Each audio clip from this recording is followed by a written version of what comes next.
forsvampet Batman af det, som jeg tager med mig derfra. Men Sissel, hvorfor mener hans kritikere så, at han opfører sig diktatorisk? Så i 1983 sagde den daværende præsident Richard Nixon, I'm not a crook, jeg er ikke en svindler. I sidste uge sagde Donald Trump, jeg er ikke en diktator. Det må tiden jo selvfølgelig vise, men han opfører sig jo ikke som en typisk demokratisk valgt præsident med de ting, som han gør, de magtbeføjelser, han hele tiden tager. Og hvor han samtidig også får beriget sig selv og sin familie ved sit præsidentskab. Den kombination af magttilrendelse og selvberigelse, det er det, der får folk til at tale om diktatorlignende tilstand. Okay, lad os dissekere det lidt mere, fordi et af fikspunkterne for den her kritik af Trump som værende diktatorisk, det er, som Sissel lige siger, hans brug af militærmagt. Men han blev jo blandt andet valgt, fordi han lovede at stå for lukkede grænser og lov og orden. Og det gør han så, uanset om byens borgmestre eller guvernører ønsker det.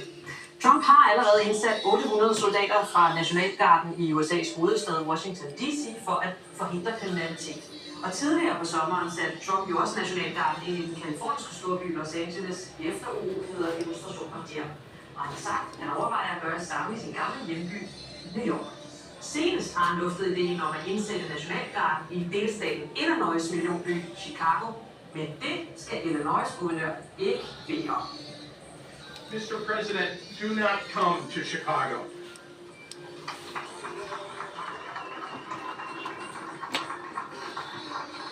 You are neither wanted here nor needed here. Your remarks about this effort over the last several weeks have betrayed a continuing slip in your mental faculties and are not fit for the auspicious office that you occupy.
Uden at du har spurgt, uanset om det er i LA eller i Chicago.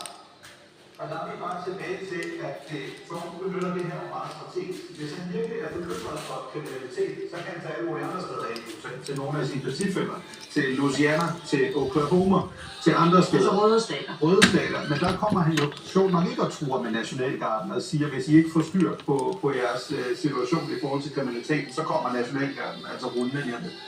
Så Sissel, er det et magtgreb, at han peger på storbyerne i de demokratiske delstater, eller i hvert fald i byer også, hvor der bliver stemt demokratisk, hvor han siger, at kriminaliteten simpelthen er for høj? Det er det jo afgjort, men jeg kommer jo fuldstændig ret i. Han kunne jo også sende Nationalgarden til republikanske delstater. Det, at han ikke gør det, det tyder jo på, at det er et politisk motiv, og det er også for at straffe de delstater, som ikke har stemt på ham til præsidentvalget. Derudover kan man selvfølgelig godt sige, at der er nogle problemer med kriminalitet i mange af de byer, som han har sendt Nationalgarden til. Og Donald Trump vil jo gerne være en lov- og ordenpræsident, og han har sikkert ventet på en lejlighed til at vise, at han er netop det ved at gøre det, som han gør nu. Jeg tror, at jeg vil gå videre til et andet lidt interessant sag, nemlig at stribevis af topfolk i USA's statsadministration er blevet fired under Donald Trump. Aldrig nogensinde har en præsident i USA fyret et bestyrelsesmedlem i den uafhængige amerikanske centralbank, men Donald Trump prøver at blive den første ved at fyre Lisa Cook. Hun sidder i bestyrelsen for USA's magtfulde Federal Reserve. For ligesom centralbankchefen Jerome Powell har hun længe været en torn i øjet på præsidenten. For Lisa Cook er nemlig sammen med Powell en del af det flertal i centralbankens bestyrelse, der er imod rentesænkning på nuværende tidspunkt, som Trump har først tænkt sig for at rette økonomien i den retning, han ønsker. Så Trump har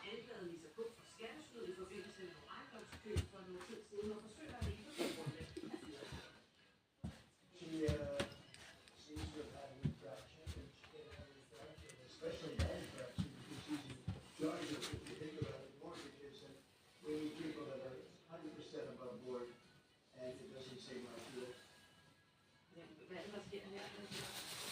Det ligner også tydeligt, at det er sket, at en præsident har fyret en af centralbankens bestyrelsesmedlemmer, uden at Trump med det her prøver måske at sammensætte en bestyrelse, som vil gøre det, som han vil. Så handler det også om, at Lisa Cook har været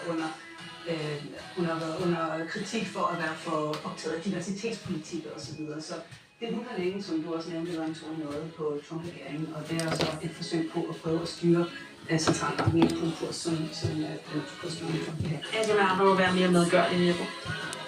Jamen, jeg synes, Lisa Cook-sagen synes jeg er ret kompliceret, forstået på den måde, at hvis det er rigtigt, som anklagerne er, at hun har løjet i forhold til sin ansøgning, og hun dermed har opnået mere favorable vilkår i forhold til at optage et huslån, så er det jo totalt fair at sige, på baggrund af det, kan du ikke sidde i den her bestyrelse. Der, hvor problemet, som sædvanligt optræder med præsident Trump, det er, at han har jo hurtige sko på, så han venter ikke engang på, at der bliver ført en retssag, der potentielt kunne dømme Lisa Cook, hvor efter Sissel og jeg også vil have en anden snak om den situation og sige, jamen det er helt fair. Han siger ligesom bare, jamen jeg formoder, at der er noget, og derfor træffer jeg nu en beslutning, som jo i øvrigt, lad os nu se, hvor den lander. Lisa Cook har jo ligesom anket den og sagt, jamen glem det. Og der kommer vi jo så til et andet interessant aspekt i hele den her diskussion om diktatoren, magtovergrebet. Det er jo, hvad har den amerikanske højesteret tænkt sig at gøre i den her situation? Vil de sige, at man prøver at høre præsident Trump fingrene væk? Det kan du ikke det her, fordi der er en uafhængighed i centralbanken, som er vigtig. Eller vil de sige, at det er inden for præsidentens befolkning? Det er meget, meget interessant. Men svar os lige på, hvorfor er det, han er så ivrig for at komme af med hende? Nå, men der er vi jo tilbage til, der er jo to fortolkninger. Den Trump-venlige fortolkning er, at der er en person, der potentielt har brugt loven, hun skal ikke sidde der. I den del er der også en anden analyse, der hedder, jamen det er også en person, som arbejder på en måde, han ikke bryder sig om. Fordi den store konflikt her handler jo om, at Trump er pisse træt af, at centralbanken ikke sænker renten, hvilket han rigtig gerne vil have. Og centralbanken bliver ved med at sige til ham, det kan selv jeg som ikke uddannet økonom jo godt forstå. Prøv at høre, kære Don, vi vil rigtig gerne sænke renten, men din politik, især i forhold til tarifferne, så gør, det kan vi ikke. Altså det vil ikke være økonomisk forsvarligt, så hvis du nu fører en anden politik, så skal vi nok komme dig i møde, og den modstand kan Trump jo helt grundlæggende ikke lide, når han møder det. For bare en måned siden, der fyrede Donald Trump jo også chefen for USA's arbejdsmarkedsstatistik. Det er kvinden, vi ser her, Erica McIntyre.